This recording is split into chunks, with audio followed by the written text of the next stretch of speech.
Hey Trackies, welcome back to another video here on TXT Track Time. Please remember to like the video, also comment, share, and as well subscribe.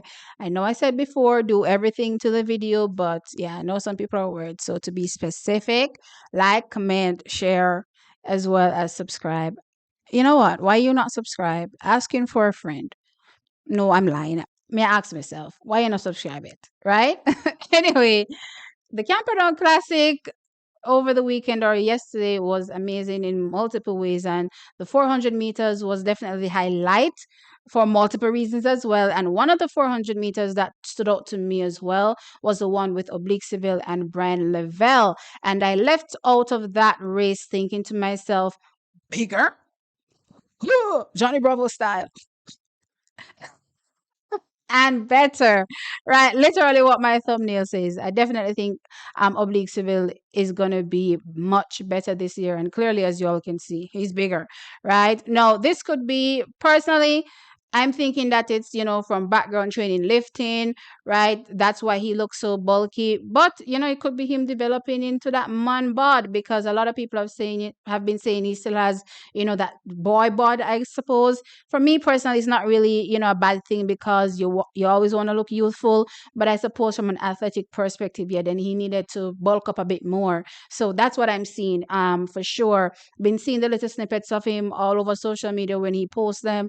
That, yeah, you can definitely tell that he's bulked up quite a bit, right? And in this race, I thought he was very impressive. He went away with the win, running a personal best 47.04 seconds. Now, this comes from a personal best of 47.44 he did last year, and we all saw how last year went.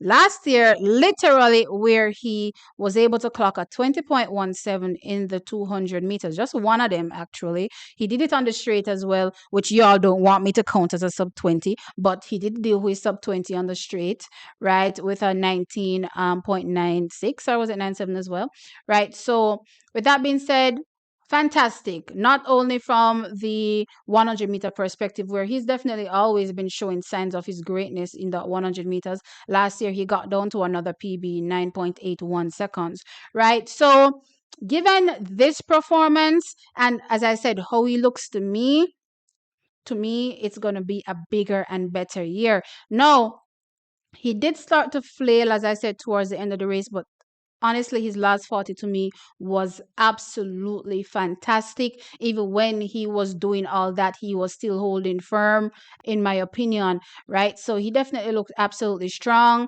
I'm just hoping out of this, we will see more 200s. Literally, I don't know, when it comes to Oblique Seville and doing the double, will it ever be a thing? I know his coach, Glenn Mills, has the philosophy of his athletes needing to double, but we haven't seen that. You know what I mean? And I believe that that's been our athletes' downfall. Quite a few of our sprinters' downfall is that they haven't been doubling, where, the extra strength work that is required so that you can compete in rounds successfully, because it's not just a one-off sprinting fine and dandy, but we want to make sure that when you get to our championships, you're able to run rounds, right? And I think that's been our downfall for the most part, because most of our top sprinters actually don't double, strangely, right? And if you look at the rest of the world and the people that are really, doing well and succeeding, they, from a sprinting perspective, let's just say 1-2, right? You see a lot of these athletes doing a lot of 400s,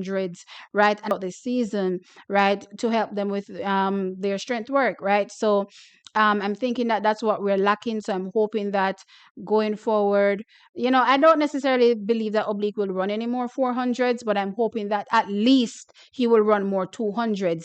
Does this mean that his 200s will, lead him to competing, with the very best in the world?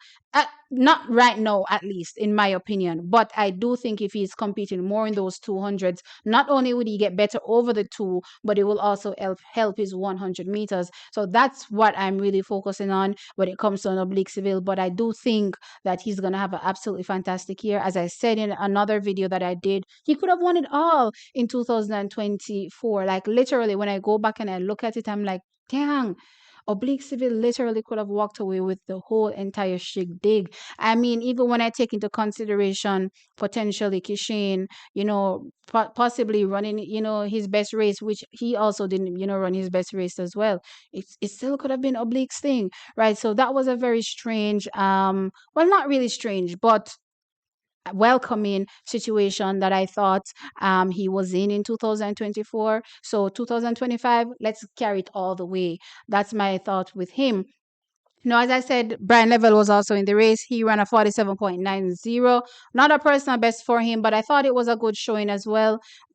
He's a sprinter, so my expectation would be for a 400-meter athlete. Though I will say that given that he's coming from the fours, I thought he would have been stronger in the final 40, where I saw Oblique Seville looking very strong in his final 40, even with the flailing, right? He didn't look as strong in his final 40. So I think that he should actually run more fours, right? That's just my personal opinion. While it's still a question in my mind when it comes to Oblique Seville and competing in the double, will he run the 200, right? There's no question in my mind when it comes to Brian Levell. He does do the double. Last season, he got down to sub 20 and sub 10. So if he wants to compete competitively, especially over the 200, he definitely, in my opinion, needs more 400s, right? So that's my takeaway when it comes to Brian Level. I thought it was a good showing, right? But I do think that he needs more competitive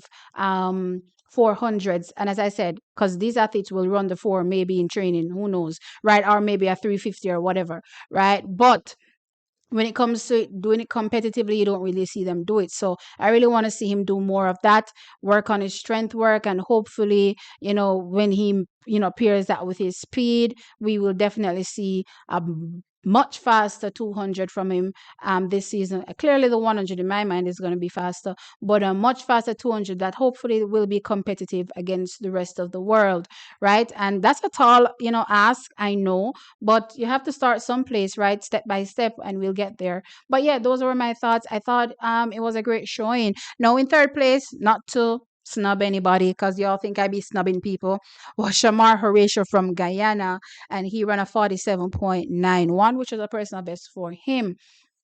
So track is that was it for this particular 400 meters. Clearly, I do think these 400 meters, serve different reasons, which is why I didn't put this 400, my thoughts with it, with the other 400-meter video, because what was the point? Why would I mix a 47 race with a 44 race? You know what I mean? That it wouldn't make any sense, especially when they don't compete over the four, right? But anyway, let me know your thoughts as it relates to Oblique Seville. What kind of season do you think he will have? Given what we saw here, and also when it comes to Brian Level as well. What about him? What are your thoughts about going forward, and me saying maybe he needs to run more fours, right? Like the video, of course, and subscribe to the channel. I'll catch you all in the next one. Bye.